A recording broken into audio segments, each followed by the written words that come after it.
how you got into the profession, because we also want to motivate others. Yes. Thank you, Aisha. A very good afternoon to all. This is quite interesting. Whilst we were having lunch, I was telling my sisters, whom I met here, that after lunch, any session after lunch is normally a very difficult one because most people are probably sleeping, not knowing that I was going to be met with such fate. But I'm not going to let you sleep after such sumptuous lunch. And I do hope that after our presentation, we'll be able to keep you awake and probably get you to go with me and let's take a ferry to Zanzibar because it's all about maritime. My name is Jean Chiazo Anishere. I am a senior advocate of Nigeria. I am a founding member of the African Women in Maritime, otherwise known as WIM Africa. I am the immediate past continental president of WIM Africa, past president of Women in Shipping and Trade Association, WISTA, a role model of Women in Logistics and Transport, WILAT. I don't know what else you want to know about me. Okay, let's stop there. Well, I have been in maritime practice for over 35 years, 39 years precisely, that I've been practicing maritime law. Thank you. I was called to the Nigerian bar in 1985, but I did my maritime study in Cambridge University, and I've been practicing, my area of specialization is maritime law in the past 35 years. It hasn't been an easy course, I must say. As we all know, if you're going to venture into maritime, venture into seagoing, I don't own a ship yet, so what I do is to ensure that those ship owners, when they want to go Titanic, they call on me to salvage their ships, where the big liners like Maersk Line deal with African shippers. For example, they short deliver the goods of African shippers. By short delivery, I mean where you have contracted Maersk Line, for example, to deliver 10,000 bags of rice to Papa Port, Tinkan Port in Lagos, Nigeria, and Maersk delivers 5,000 bags of rice as opposed to 10,000 bags. It means they've short delivered your cargo. So you want to know what happened, why did they short deliver? You can get Maersk to compensate you heavily and many more. But this is a lot of hard work, a lot of study. Shipping is not a local chapter, a local subject. It's international by nature. So you have to go through a lot of international courses. You have to, know more about the international conventions, because even in your domestic laws, it's all, dovetailed from country must have ratified these many conventions and subsequently have them domesticated into your municipal laws so that they can be reflected in your cases and many more. That's as far as legal practice is concerned. But in terms of the NGOs that I belong to, which are maritime related, empowerment, I've been in these NGOs. Nigeria is the first African country to join the international body of WISTA, which is Women's International Shipping and Trade Association, which was founded in UK in 1986, and Nigeria became a member in 1994. And I'm the past president of WISTA. These NGOs have helped me network with fellow female maritime bigwigs who are not Africans, and some are Africans now that we have WIM Africa. But most interestingly is to network with them, learn from their own jurisdictions, and where I became the president, I've now had help to empower them. Let's come back to Africa. WIM Africa was founded 6 years ago in Angola, and I became the continental president.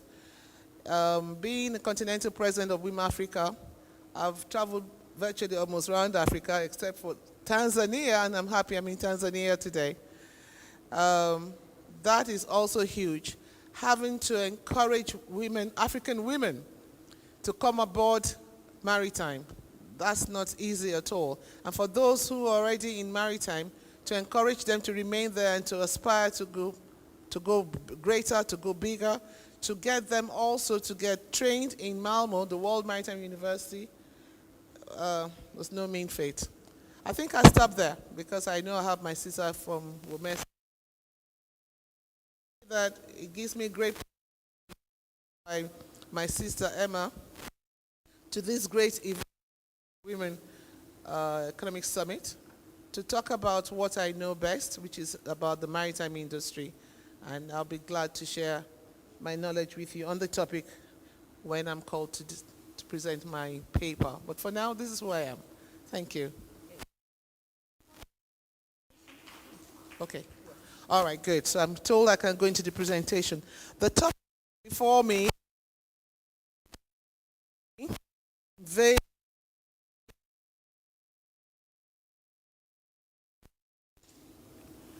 now the blue, a household name. It's no longer new, actually. It's been on for, the terminology blue economy has been on for over 4 years. I think pre-COVID and post-COVID, economy became, a household name. So the first thing we want to ask ourselves is, what is blue economy? I mean, we have blue economy, blue economy. What do we mean by blue economy? Now, the World Bank has defined the blue economy to mean the sustainable use of our oceans for growth, improved livelihood, and job creation while still preserving the oceans.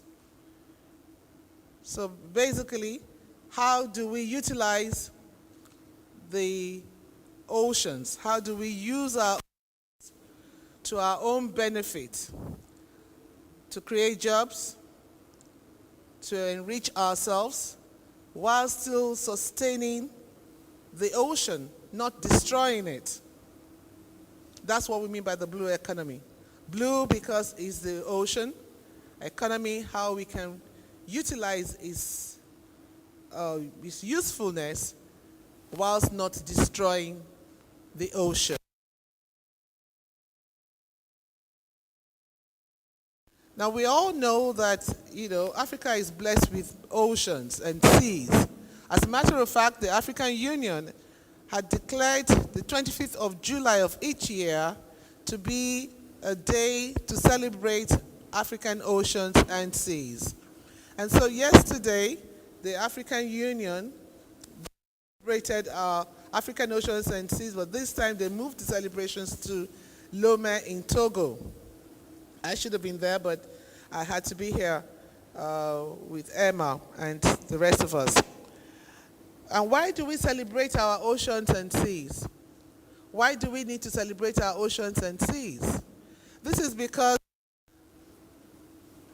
African Union, in their wisdom, have come to realize the usefulness of our oceans and seas. How our oceans and seas have assisted in the GDP of every African country. We all know about fisheries.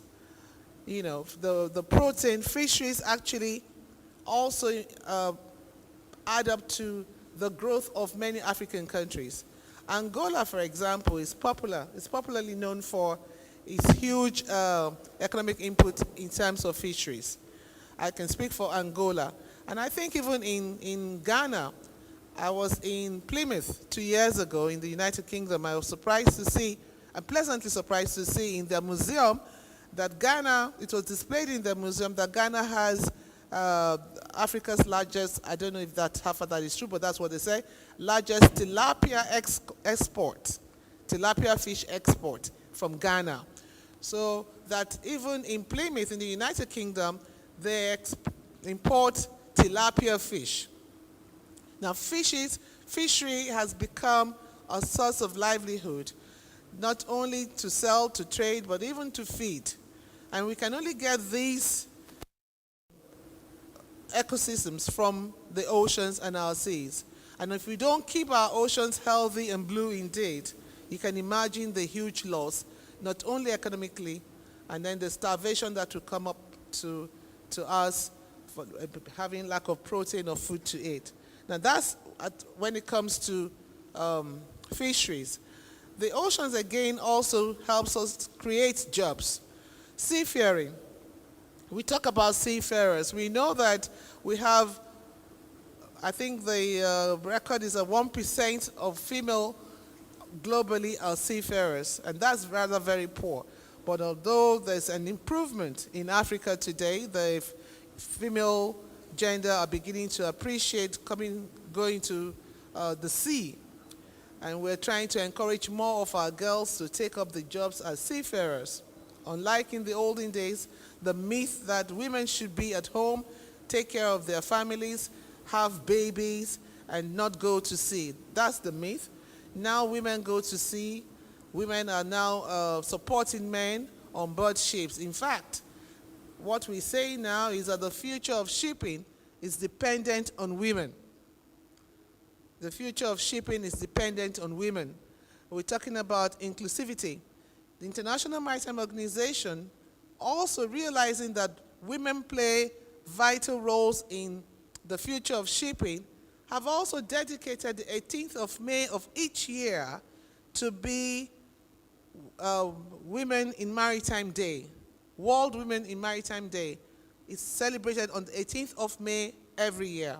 Now, if women are not important in shipping, and if shipping is not important to the livelihood or to the growth of every nation, surely there will be no need to dedicate any day whatsoever and make these oceans and seas important for us in the globe. So another important challenge of the blue economy concept is finding intuitive pathways to better understand and manage the many aspects of oceanic sustainability, ranging from sustainable fisheries, like I said earlier, to health and to prevention of pollution. Now, pollution of our seas and oceans is what we find to be detrimental to the blue economy, to the growth of the blue economy. We all know that the plastics, with plastic bottles of debris that we find in our oceans, in our seas, cause a lot of hazard to the organisms in the seas, to our fishes. Oftentimes we find that in our seabeds we find these plastics, we find the polythene bags, we find debris that are, poisonous to our fishes. Hence, the need for us to ensure that we keep our oceans blue and blue indeed, ensuring that we do not throw plastics into the seas because they take forever before they decay. They take many years, and when these fishes take them, you can imagine the side effect thereafter to our health. Pity that doctor is not here to tell us how hazardous that could be to our health, if we do not keep our oceans free from such pollution.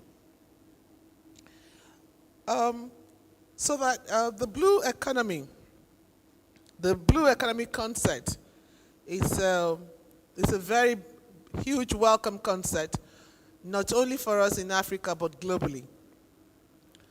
In 2018, Africa, realizing the huge impact and the need to emphasize more and bring to bear the knowledge and to make us understand the concept of the blue economy, had for the very first time a global conference in Nairobi, Kenya in 2018. We had the first global blue economy conference, not Africa, but the World Blue Economy Conference in Nairobi, Kenya. And this is good for Africa that, the world came to Africa, how about to Nairobi, Kenya, to appreciate the need for us to understand the concept known as the blue economy. At the Blue Economy Conference in Kenya in 2018, Seychelles won the award as the best African country, or the best country that was able to appreciate the concept of blue economy and maintain its seas and oceans. I don't know how many of us have been to Seychelles. They've got wonderful seas and oceans. They're so blue that I wonder if they have any fishes or any living organisms in them. They're very clean. Seychelles won the Blue Economy Award. In fact, they are still the winning champion of the Blue Economy. No country has taken it from them yet. And happily, on the NGOs, WIM Africa won the African Union Blue Economy Award. WIM Africa won the award as the Women in Maritime Africa Organization, won the award in 2018 because African Union and the rest, IMO was also in attendance, realized that this young organization, which was founded 5 years ago, and we have 27 African countries, as members of WIM Africa, and we're still counting. We appreciate that there are 54 African countries to make the continent, and we're just 27, but we're still counting. But in the 5 years, nurturing years, this small but growing organization has been able to show the world what each member chapter had done in their various countries. In Lagos, for example, the WIMA Nigeria, we call it WIMA Nigeria chapter, was able to show that the members go to the beaches to clear the debris. And also they donated beans, to the ferry sites so that passengers using the ferry would not have to throw debris or refuse into the seas. They could just have to trash them in the bin. Interestingly, members of WIMA in Nigeria donated fishing nets and ovens to the women in fishery in the big fishing market in Lagos. They donated fish ovens for them so they could also, preserve their fishes by not having to put them in the sun on the mat or they dry them on the sand. So we bought them fish ovens. These were all commendable efforts. The same happened in Lomé, WIMA Togo. They actually built a fishing center for the women in fisheries in Lomé, Togo. And they have the beautiful center where they also have classrooms where they have trainings for these women on cleanliness, why they should keep the environment clean, and then they have the toilet facilities and what have you at the fishing center in Lomé, Togo. It's right there by their port, the port of Lomé. You find this fishing center built by WIMA Togo. In Cameroon, they also have laudable projects that they've done for their various communities in terms of the blue economy. So when these were showcased at the WIM Africa stand in Nairobi, Kenya, there was no wonder that WIM Africa had to win the award, as there was no other NGO that could show such laudable achievements. So I commend that to us all. Now, talking about unveiling shipping and embracing women in maritime, one would ask, why shipping? What's the big deal about shipping? Why is shipping so important? What is the necessity of shipping? Why shipping? Why don't you tell me to go into mining? I heard mining this morning. Why am I not going into mining? Why should I go into shipping? Yes, why shipping? Why shipping? Because the world's greatest trade, export or import, is carried by sea. 90% of the world's global trade is carried by sea. 90%. I mean, that's huge. So you can imagine the humongous money, finance or amount of money or the GDP that the country or the world makes from this form of trade. And I'm sure shipping in Tanzania or maritime must have also increased the GDP of the government of Tanzania. So the fact of export and import is related to shipping. So that's why unveiling shipping is very key. When you realize that shipping has a trade leg, export and import, which dovetails into a lot of activities, then you appreciate that if you do not unveil shipping in your community, then you just are a non-starter. You're a non-starter. So shipping has multifarious aspects of it. In shipping, you could be an exporter, you could be an importer, you can be a seafarer, you could be a ship owner, a master mariner, you could be a marine engineer, you could be a maritime lawyer like myself, you could be a marine administrator working for your government sports authority or your government maritime administrative agency or your government's shippers council or what have you.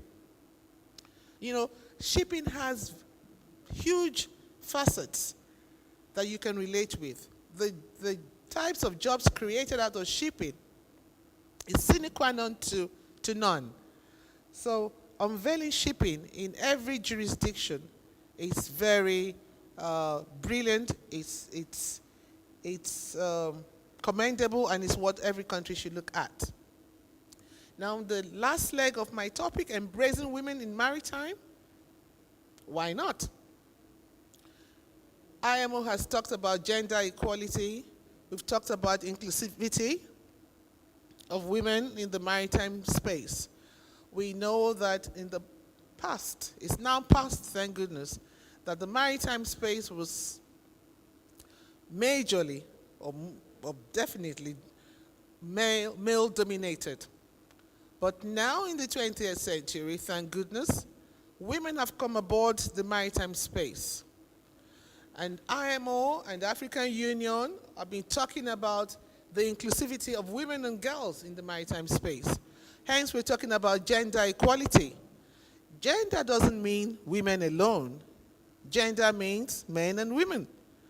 But the emphasis for women when we talk about gender equality is because we saw that the ratio of women to men in the maritime space is very, very disturbing. I'm not using the word appalling, but it's disturbing. Hence, we've been emphasizing on the need for women to come aboard the maritime space, the need for women to be included, the need for the men to appreciate that having women aboard vessels as master mariners is no threat to them. Women will complement the efforts of men.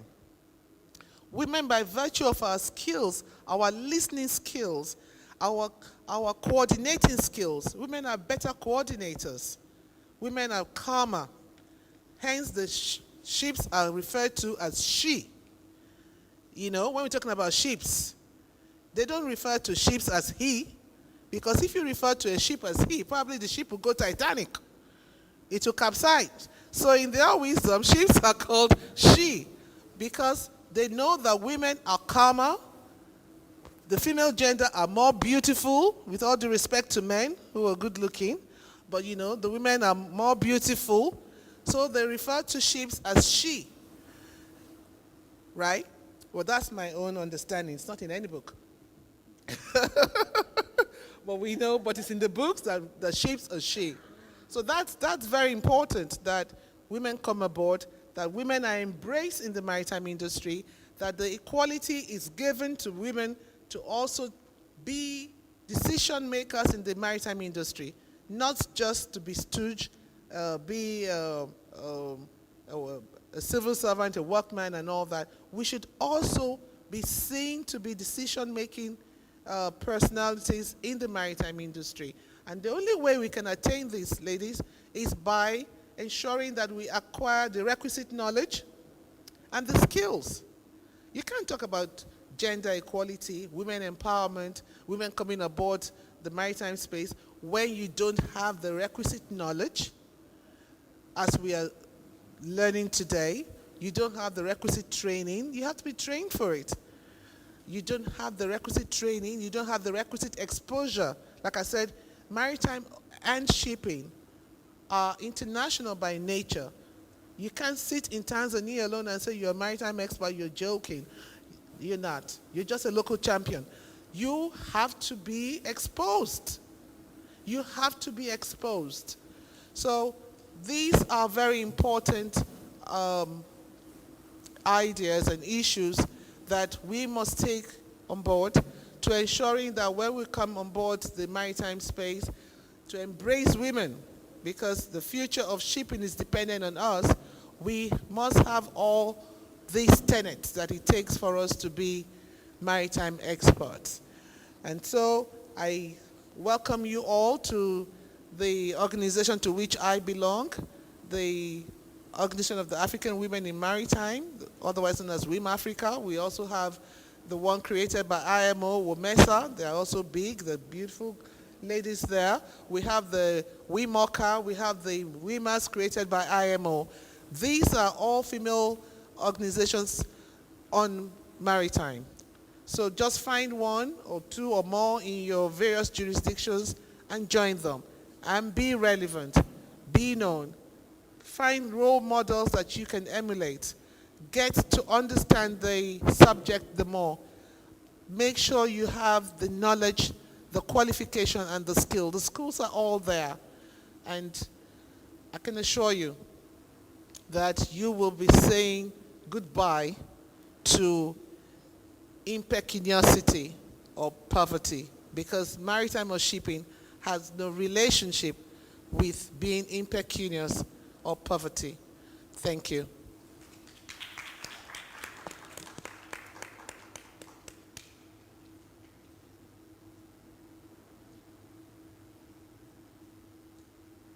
Thank you very much. Thank you very much, Jean.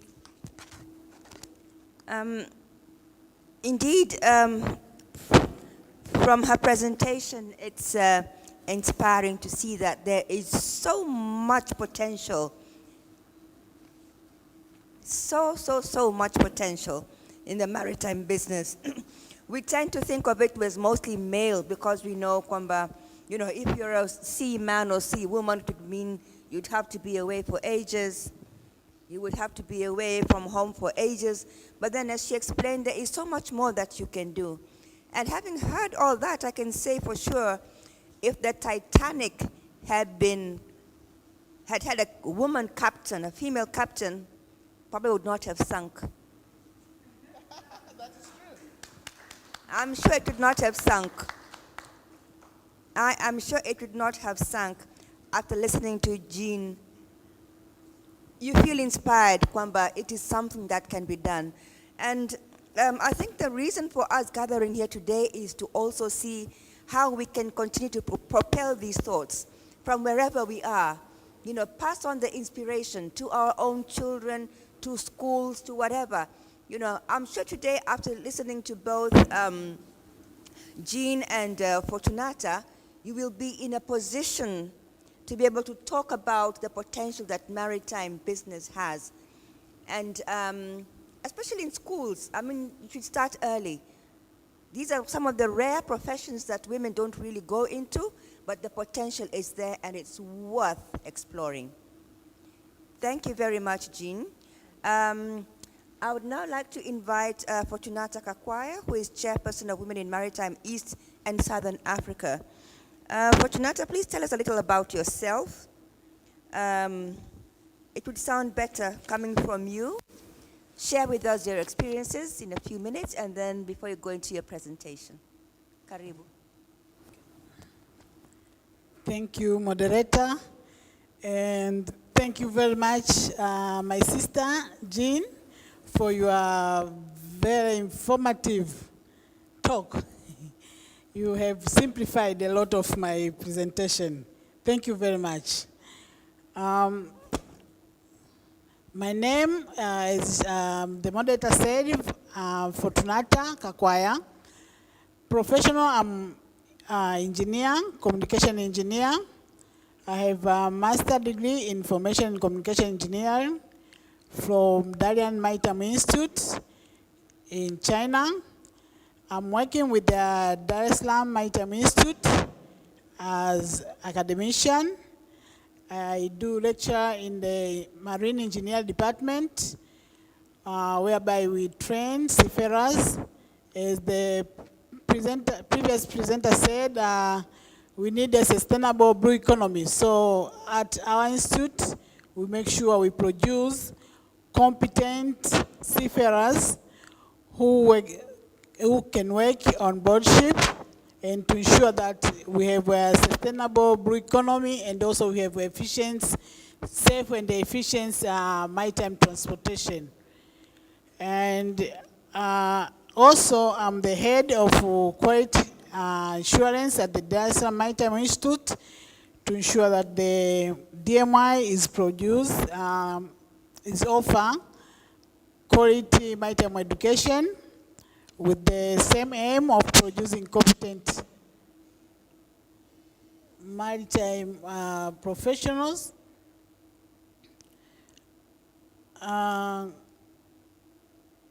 Regarding to the Maritime Association, I'm the chairperson of the association. I don't know what is happening. Okay. The interference, eh? The phone. Yeah. Okay. I'm the chairperson of the Association of Women in the Maritime Sector in Eastern and Southern Africa, and also the secretary of Women in Logistics and Transport, WILAT, Tanzania chapter, and also the member of WIMA, Tanzania chapter. In regarding to my presentation, my task, I should use this one, eh? You want to try this? Okay.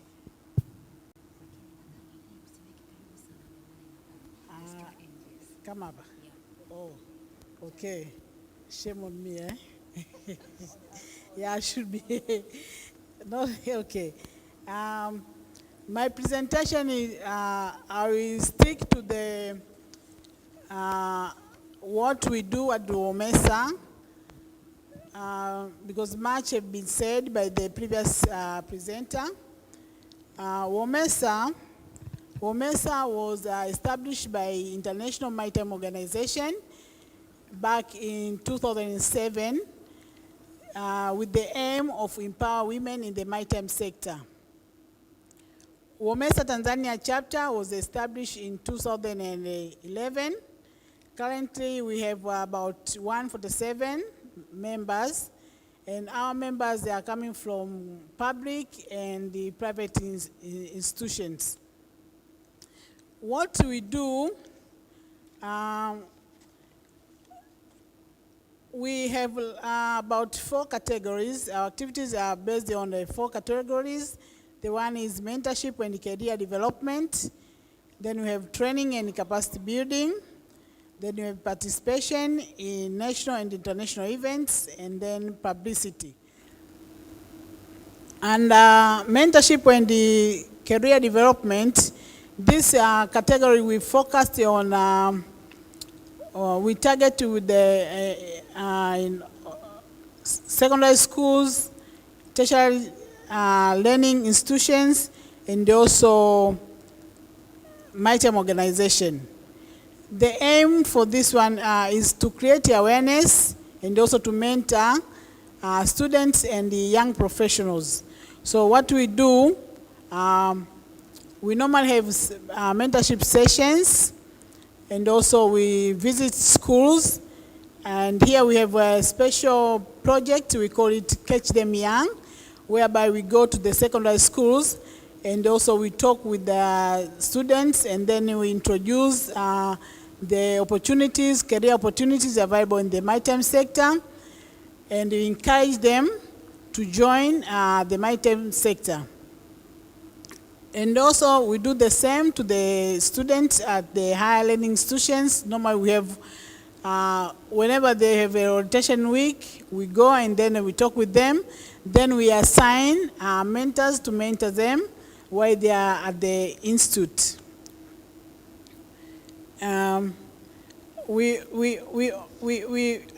this one also, we arrange or we organize conferences and also technical tours so that to have exposure, to give students or the young professional more exposure with the maritime industries.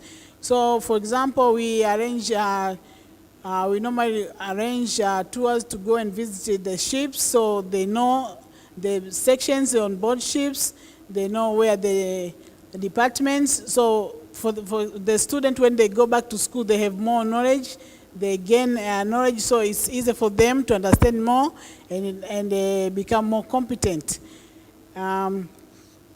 And also during our conference, we invite the different speakers, and then they get more insights of the marine industry. In the training and the capacity building, here normally we look for training. We look for training from the institutions, and also we look for sponsors to sponsor our mentors or mentees or other any members to get so that to be able to join different trainings which is related to the maritime sector. And also we look for sea-time training. Sea-time training for students. You know, in order to be officers on board ship, you need to undergo practical training. And it's very, very, very difficult. I think even Jean, you have the same experience in your country. It's very difficult to get sea-time training for seafarers. So because WOMESA, we have our networks, we have people who are in the shipping business. Sometimes it's easy for us to secure sea time for the students. So they get sea times and then they get enough qualification to do the oral exams and then become officers. Because in order to be officers, you have to do the theory party, and then you have to do the practical party, which is the sea time. Then you sit for oral, then you can be a qualified seafarers. And also we look for internships and field attachment for the continuous student. Regarding to the participation in the national and the international events, WOMESA, we normally look for sponsorship to ensure we participate in organized events related to the maritime industries. For example, we have Seafarers Day or African Days for Seas and the Ocean, also World Maritime Day. So when our government organize the events, normally we make sure we participate in the exhibitions or in the workshop. So through the participation in these events, our members get more exposures, and also us we are more visible. So we get more contacts and we get more assistance from the stakeholders. Also we have publicity. Here we normally publish our events in a newspaper or the blogs. We also have our social media accounts, whereby we publish our events, and then this gives us more visibility. And also people, they get to know Like even in Tanzania, we have female seafarers, or we have women who are working in the shipping industries at the managerial level. So through the visibility of our members, we have experienced there's an increase of enrollment of female students in the Maritime Institute. So through the publicity, we have increased a number of female in the maritime sector. We also have other activities.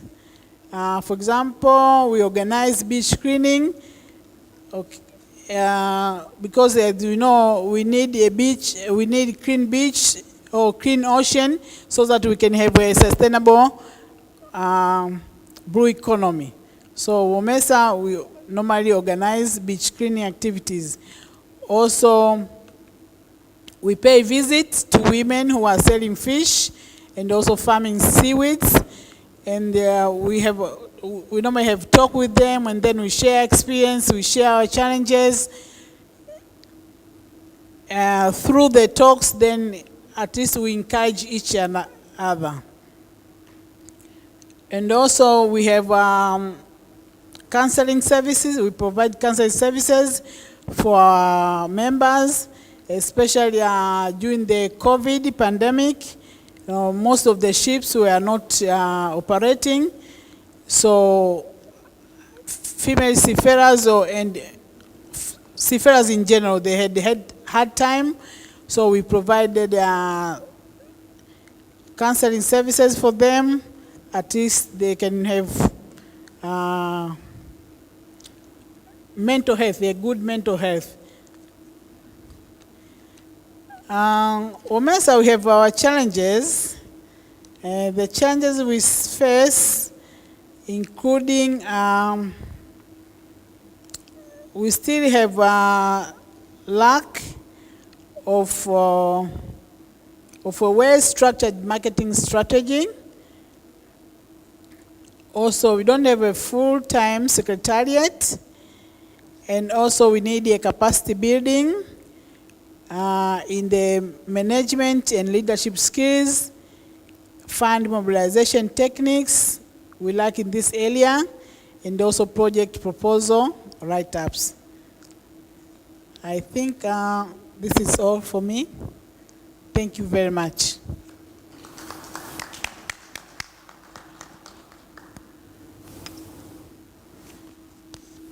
Thank you so much, Fortunata. I think it's wonderful. What struck me is the sensitization and inspiration that they're doing, going to the schools, building awareness so people know that there's a future in maritime, what the blue economy is about. I think that's a very important element, because otherwise most women will refrain from going into, for exploring the blue economy and what business in maritime has to offer. But you give people information, and then they can make informed decisions. And this is one of the things that we want to do. And I also think that as Pan-African women, we need to explore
know. I'm also a member of OMESA, and that's our chairperson, Fortunata, and Madam June. Thank you so much for your presentations. For me, I would like to add what has been said, because we know in maritime, in Tanzania, I should say that I'm commending our government because it's doing so much in improving the infrastructure, connect to the Lake Zone region. And we know in order to extract more cargo coming from the transit countries, yeah? So my advice to Tanzanians, and not only to Tanzanians, but also to people who are more interested in the blue economy, is infrastructure. Now they are building the roads, they are building the ports, they are also trying to build new vessels in the region. So also our responsibility is try to support our government, at least for truck drivers, for to try the road built, for the traders, you know, to try to compromise or to go in hand with the government's rules and policies that are there. So also the former speakers, they said about the blue economy. It's true, in Tanzania we have very few people in this sector. I'm one of them. And we have some few in this sector. So we are trying to, it's very good for people to try to go into maritime economy, to try to extract what has been offered in the blue economy. There are a lot to be offered. So we should commit people to attend. Even the DMI has been given by Fortunata the analysis, the profile of DMI, and to join OMESA, and then to get what offered in the maritime. So that's all I can say. Thank you so very much. Thanks.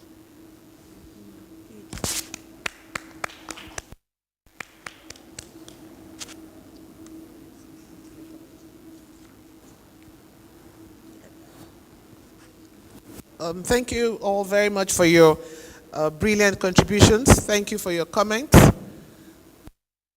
I am particularly excited to hear that you have this blue in Tanzania. You know, I will talk to Emma about that. Now, let's talk about how the Tanzanian government can leverage on the blue economy. Happily,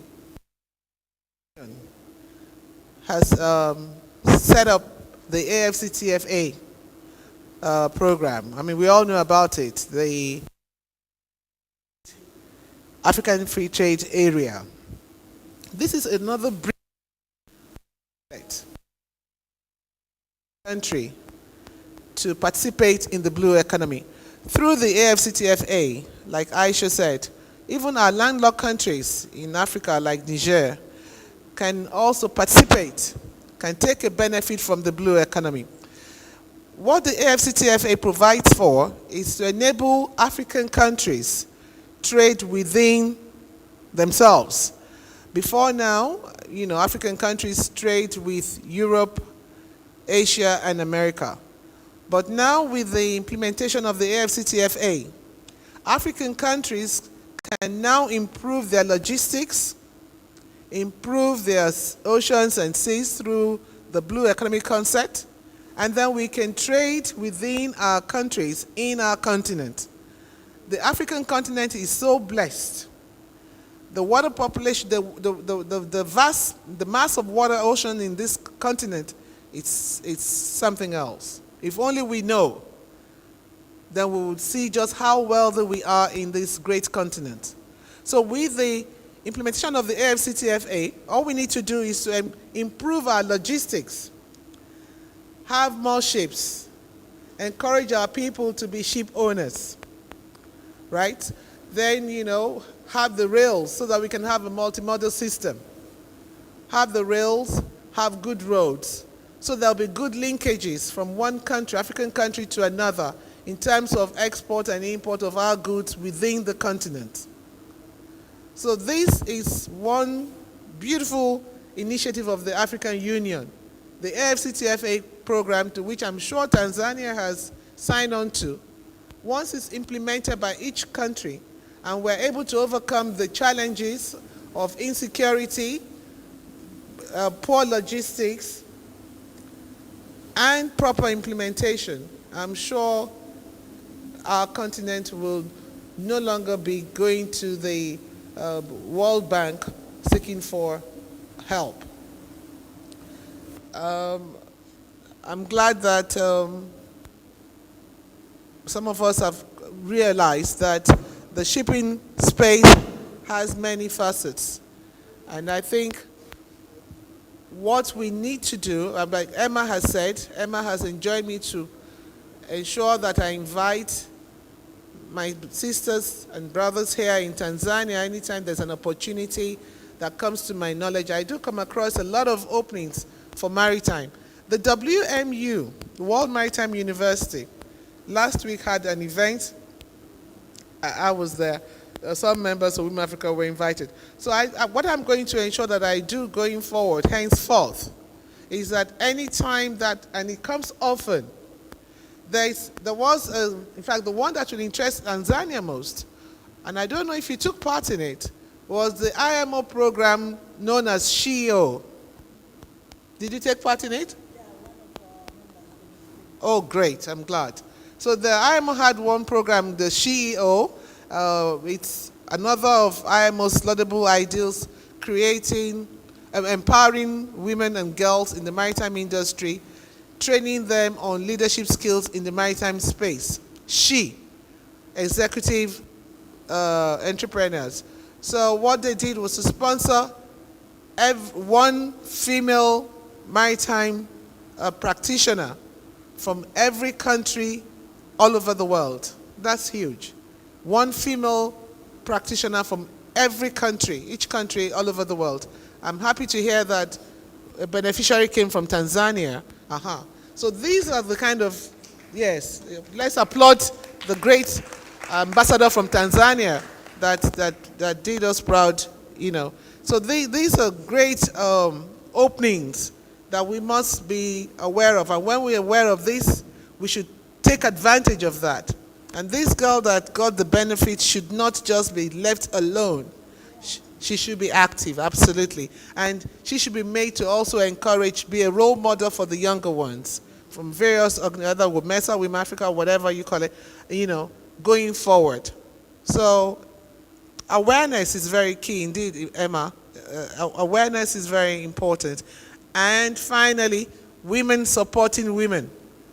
That you're a member of WMESA, you're not a member of WIMA Tanzania, you're not a member of WISTA Tanzania, so I'm just going to keep the knowledge to myself. It's a no-no. We are all African women in the maritime space. So whether you're in WMESA, you're WIM Africa, you're WILAT, you're WISTA, it doesn't matter. What matters is for us to improve, encourage our women, improve our maritime space, and ensure that our beautiful continent takes its own enviable position in the international forum. So please, let's do it. IMO has said it. Fortunati is wearing that lovely pin from IMO. It's a logo from IMO for women supporting women. Let's support each other. Let's stop being discriminatory or envious of one another. We won't make it if we do that. This is where the men are better off. If we're talking about women empowerment, gender inclusivity, we're talking about women being the future of shipping, future of shipping being dependent on women, then we must be women indeed. That is, we must support one another. We must hold each other by the hand and take each other up and not bring ourselves down. We must be the mothers of Africa. We must be the future of the shipping industry in our continent.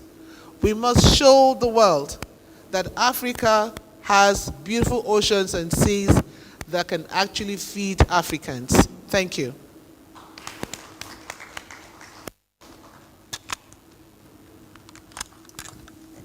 Thank you very much, Jean and Fortunata. Just to finish before we go on to the next presentation, there's something you mentioned about the sustainable use of oceans. And I am the chairperson of an advisory board on the illegal consumption of wildlife products. And one of the things that we have also considered is the illegal consumption of products from the oceans and seas. You know, species that should not be fished, that are becoming extinct, but how they're harvested illegally and transported to different areas around the world. And when we were working with wildlife products, for instance, illegal consumption of wildlife meat, for instance, it was so much easier working with the women. Now, when I heard both of you talk about the sustainable use of oceans and seas, it came to mind that, you know, probably one of the ways in which you could curb this illegal harvesting of ocean and seas products is by empowering women as much as possible. Because I've found that when you work with women, it becomes so much easier. We are so much more receptive than men. I mean, it's a fact. So I was just wondering, it's sort of not really a question, but it's something that I'm posing that we should probably look into as well. Yes, thank you. Part of blue economy. As part of the blue economy, indeed, as part of the blue economy. Yes, awareness and capacity building. Okay. Well, thank you very much, both Fortunata and Jean. Thank you very much. It's an eye-opener indeed for us to know the potential that lies in the blue economy. Asanteni sana na karibuni. And next we have Ms. Caroline Mlewa, who is going to talk to us about agribusiness. Caroline, karibu.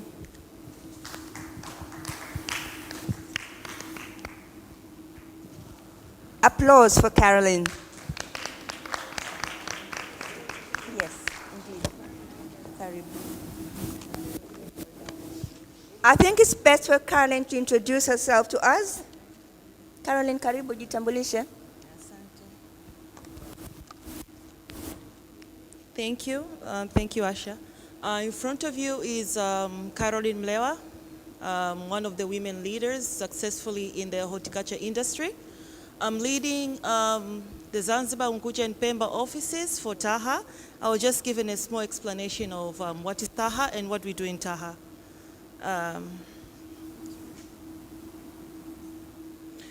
Taha is an Apex private member-based organization which advocates for the growth and competitiveness of the horticulture industry in the value chain industry in Tanzania, looking at 23 regions in Tanzanian mainland and Zanzibar, and also having satellite offices in Morogoro, Dar es Salaam, Unguja.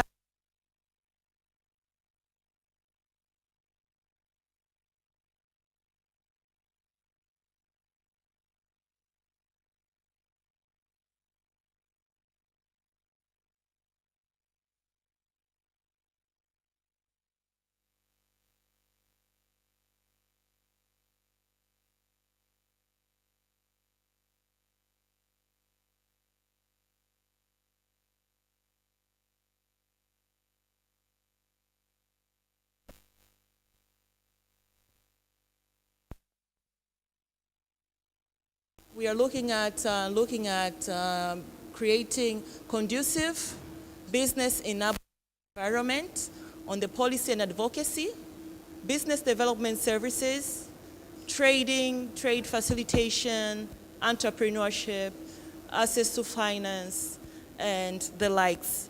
Looking at giving technical support or assistance in their agronomical activities, market access, and having food, safety food, actually what we call is looking at the standard compliance that the food is safety for consumption. I should go straight to the presentation, I think. Yeah, please. I will talk about creating an ecosystem for the local value addition. When we talk about the value chain, we are looking from the production, the processing, which is the value addition, trading, supplies, up to the consumption level. Mostly, when we are talking about this local value addition, we're looking at the opportunities we have in the market, in the local, in the regional, and in the international markets. Having this free trade area, we're looking that these entrepreneurs can have information about the markets, having the exposure, peer-to-peer learning on just getting formalized and knowing that what's in the market and how should the packaging be, what kind of branding should it be, how should they comply to the standards so they can have a good value of their goods. Because in the sales, it's not only the fresh produces, but also value addition foods, which we say that it is better than losing what we are having, like 30 to 40%. We really need cooperation with the financial institution to have a patient and long-term agricultural finances. When it comes to access to finance, these are the most vulnerable, especially who are in the agriculture sector, because they don't have any kind of collateral and they're not,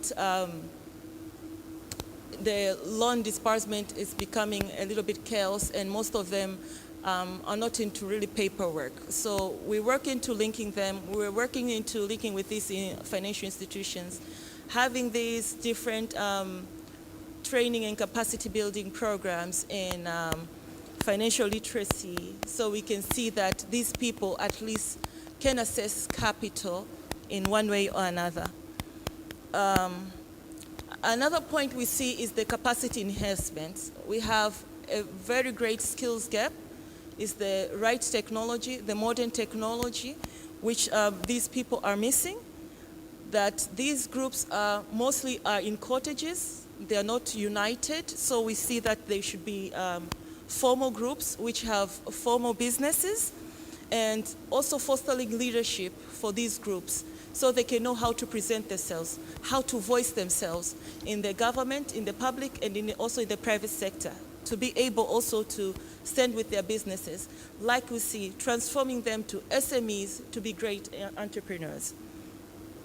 The good practices in value addition is most likely to be supported by the public institutions, like the Bureau of Standards, to see if these people are complying with the food authority and regulatory, to see that these people have the right ingredients which are international accepted. So even the goods or the produces which they have could be in international standards, and also consumer safety for the local also, and the domestic and the regional.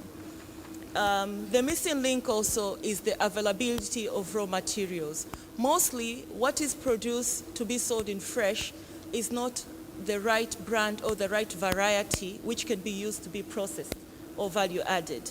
For instance, the tomatoes which we are having for salad is not the one which you can use to process for tomato paste or tomato sauce or tomato powder. So we think that if these people could have land banks, a designated lands, which they can have consistent quality and standard produces to feed their industries, could be something which they could have consistent supply of whatever they're producing. And another missing link in this is infrastructure, storage areas, cold chain systems, also facilitation of border markets and facilitation of regional trade, establishment of industrial parks. Industrial parks is one-stop processing facilities or one-stop common processing facilities whereby people can process, pack, have all the standard compliance, collect, and be shipped to the retailer and wholesaler and interstraight to the markets. And another thing is having, in the enabling environment, is having stable and very clear, predictable policies. These policies, not that someone is at the end point of doing exports and then there are a lot of acts or a lot of laws coming up.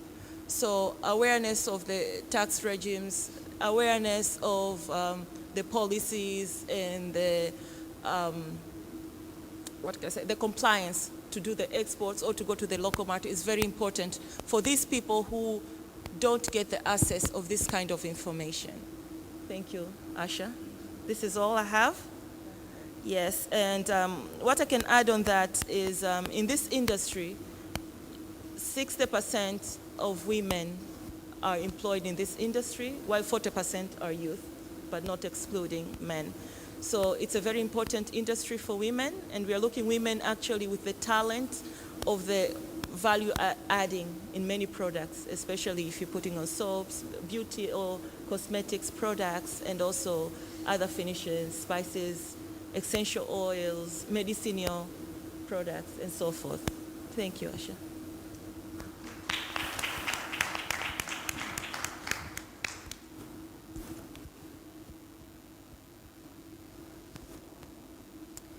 Thank you very much, Carolyn. I mean, this is really, it touches on the main issues about women in agriculture, because you know that we say that agriculture is the backbone of Tanzania's economy, and 70% of people in that sector are women, and they're in the rural areas. Few of the women who are not in the rural areas, at least, as she told us, can access some necessary services, or they can have the facilitation and the knowledge to be able to do their business. But there's some key issues that she's mentioned, like the financial literacy, the capacity enhancement. Women tend to shy away from one thing, which is ICT. Women tend to shy away from ICT. But in this day, in this modern day, if you want to do your business and have wide reach, you have to be able to access ICT. And you have to be knowledgeable of how you can make ICT work for you. But then I'm glad to know that some of these are some of the things that you have identified.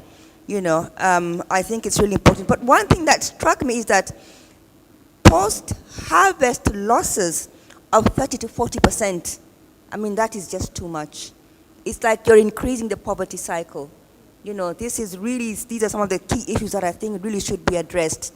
But then I just wanted to touch on some things that stood out for me. But if there are any questions from the participants, we would welcome those questions now so that Carolyn can address them.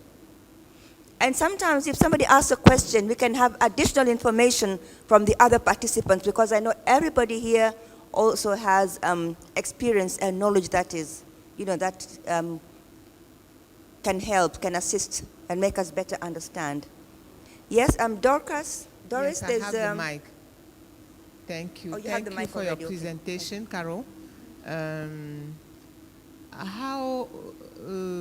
Because we are raising the problem of the size of those small entrepreneurs, but how can the country, because how can you with who compete with those who are using tractor? Where is the country now in the land reform?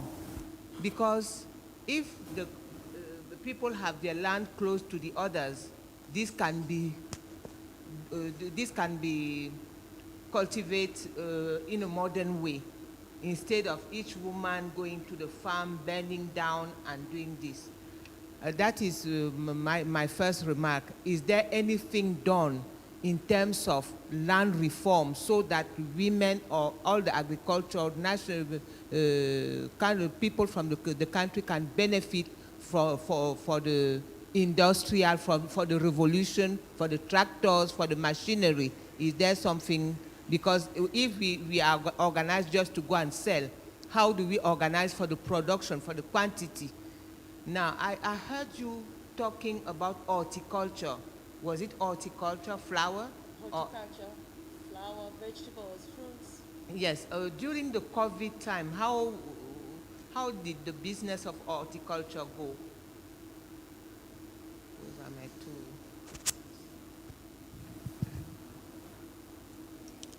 To reply on the first about the reforms and grouping them, the main issue is formation of clusters, but also when it comes to unity, putting these farmers together, it will be even easier for aggregators to get even products from one place, knowing that this area has these certain clusters. It is still a challenge. It's still a challenge. We even try to create capacity building on group dynamics just to know how to keep these people together. But in January, you might have 100 groups. By December, you have 20 or 30. Everyone looking at like competing with each other, but not working with each other. And that's another challenge which we have in agriculture in general. Looking in the COVID era, it was a semi-lockdown for other areas, but what we knew that people had to eat. Everyone had to eat, and food is medicine as itself. When looking at getting your right vitamins, getting your right vegetables, it also builds your immunity. So we can see that this was also an opportunity at that time. Many countries shut down. Many countries even couldn't even export again produces from Tanzania. But as Taha Fresh, one of the commercial entities of Taha, managed to even get a passenger plane for Ethiopian Airlines to even transport 30 tons of produces to the European countries where they really need it. And now there's a very high demand from the Middle East, wanting that we can produce more for them because they cannot get all kinds of supplies from where they are getting at. Other countries are still afraid, other countries are still building up. So we have to use this as an opportunity. Thank you.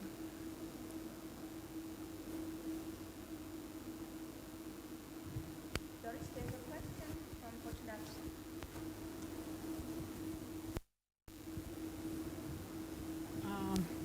Thank you very much for your presentation, and I'm happy to know that you know some of the challenges which face the farmers, like they want to compete to each other, and which pull them back from developing. So, and because you know that, and it seems like that is the root cause for them to grow, do you have any plan on solving that issues so that at least they can come together, because that be a solution, one of the solutions for them to grow up? Do you have any plan for that? Yeah, a plan is that this market, you need this kind of volume. You have to work together to produce this kind of volume. Market, even if you do, you can, when you're doing exports, you have to do standard compliance. You have to do certification, international certification. It is very expensive to do for one individual, but it is it is a relief when you do like as a group. So this has made others to work together now when they're aiming at the bigger markets, those what we call commercial farmers. And as you are talking about the blue economy integrates well and complements the green economy. So when we're saying about exports, we're looking about shipping using the maritime, not more of the air flights, because it cannot take a great volume if we have yes. And also when we're looking at organic farming, we're looking at using seaweed as fertilizers. So it is another advantage. And also when we're looking at the fish scraps for also making compost. So it's also another advantage of the blue economy with the green economy to increase productivity and greener produces.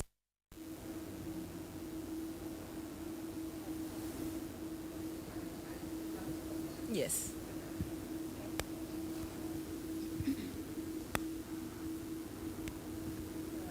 I'm still wondering why we in Africa, we are not able to make our people benefit from technology. Why should they? I think if the land is cultivated by, by the government or something, people upgrade to something else. I don't, why the tractors are there doing what 10,000 of human cannot do in 2 days. And still we are letting the people doing that. Why can't we really think of benefiting for the technology that exists? What is happening? Because when people are coming from outside, when in my country where the Chinese have bought land, they are using the machinery. How can a Cameroonian compete with somebody to whom the government have given 1,000 hectares and in a day everything is done? So even if the women are the producers, the 80% producers for the country, as soon as we open the door to the foreigners who are coming with their own money, the women will no more be able to do something or to farm. Their produce will be very, very expensive compared to those farmers. Why can't we think, see how we from going every day, bending down to somebody sitting on the tractor and, holding this and driving it? When we look at this value chain, we see that everyone is oppressing the farmer. The value chain starts from the farm inputs. But farm inputs, you find those selling the machine, the traders selling the machineries, selling the fertilizers, the seed. They tend to double their profits, which is sometimes a ridiculously high profits. This increases their production costs. But when the trader comes in, also we want to double also the prices, taking for a very small prices from the farmer at farm gate price and selling double at the end price. So you see that at the end, the farmer is the one who is always oppressed in this chain. They can't manage. It's not that it is that expensive, but at least everyone can get a little share of this chain. It could work for all of us.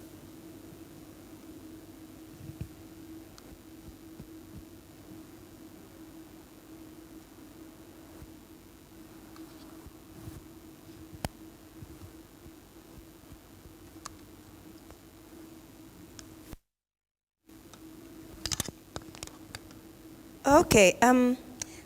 There's just something you talked about policy consistency and how it's really important for compliance, because sometimes you ask yourself whether people want to pay taxes because it's not the tax regulations are not friendly, or is it just a natural human shall I say, weakness to not want to pay tax? What is it? Or maybe it's just that the tax compliance is so unfriendly, so people shy away from paying taxes. So exactly what is it? But I do know that policy consistency is really important for stability and growth. But now I would just like to ask Mr. Paul Coy, President of the TCCIA, would you like to comment anything? Would you like to say anything about this?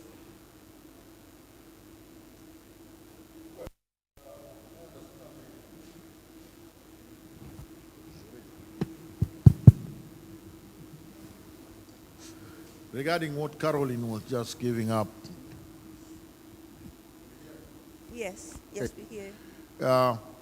what TAA is doing actually is very basic and very important in the sense that they're dealing with the SME as the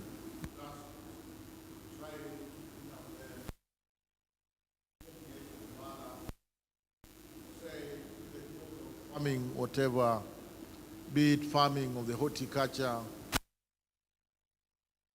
doing it in a professional, technical manner that actually the farmers and whoever they're dealing with will be doing this in a sustainable I would say, a modern organ that tomorrow they can use and apply this for poverty. This is in along or in line with our policy of trying to really uplift young people, our society, and it's all along goes to what the foreign minister was saying, that let us think of the group of women who are still really suffering from inequality, who are still over there suffering of lack of economic power and things like that. So whatever the programs, whatever the efforts like what TAA is doing at the moment is really critical and appreciated in the sense that it's all about the poverty education and to bring about the economic success to this disadvantaged group, particularly youth. This is what I can comment, what I understand from what you've said. Am I right, Caroline? Yes. Thank you. Thank you very much, Mr. Paul Koi. Are there any further questions? If there are no further questions, then with your permission, Madam Emma, I would then like to draw today's session. With that, if there are any announcements to be made, Doris, are there any announcements to be made? Can you hear me? Yes, we can. Well, I thank you all of you for being patient here. And as a city here, it's really discouraging. We have mining, we have maritime, we have women entrepreneurs, we have the Chamber of Commerce, we have students here, and now we have agribusiness there. I really wish this was more than what we are seeing. It should have been more. But I hope tomorrow, as we see the president is looking at me, we'll have 100 plus. Well, tomorrow we start at 9 o'clock. We'll be at the breakout rooms, not here, the small rooms there. And we start with them. Please, let's watch time. When you say 9 o'clock, 9 o'clock, it's a master class. Normally they keep time. They don't wait for people. Please share across your friends and make sure you're there on time. It's all about leadership tomorrow. And in the evening, we're giving it free because we want you to experience Tanzania, to experience Dar es Salaam. The evening hours, what is there are a lot of fishes, there are a lot of places to go. So we hope those who are new here, they will enjoy. And definitely, Thursday is our big day, so we'll announce about the Thursday tomorrow. Thank you very much. Thank you very much for all being patient. Thank you very much. Thank you very much, Emma. And just sometimes when it comes to numbers, sometimes quality is more important than quantity. We may have been few today, but the quality of the people, the caliber of people that were here, and the exchange that has taken place, I think is commendable. So let us give ourselves a round of applause, every one of us. Thank you very much, and thank you for bearing with me for the whole of today as your moderator. I hope to see you all tomorrow for the masterclass at 9 o'clock. Have a good evening. Asanteni. Yes?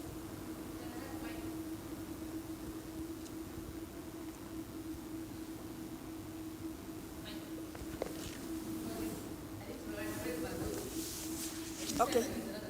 Use this one.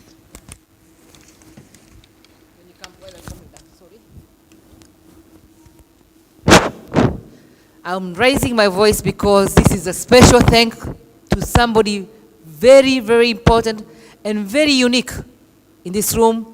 We have our president who stood in the room since morning till the end. What a thing to be. Please wrap our clothes. Let's give her a hand. Let's stand up for him, please. Stand up for him, please.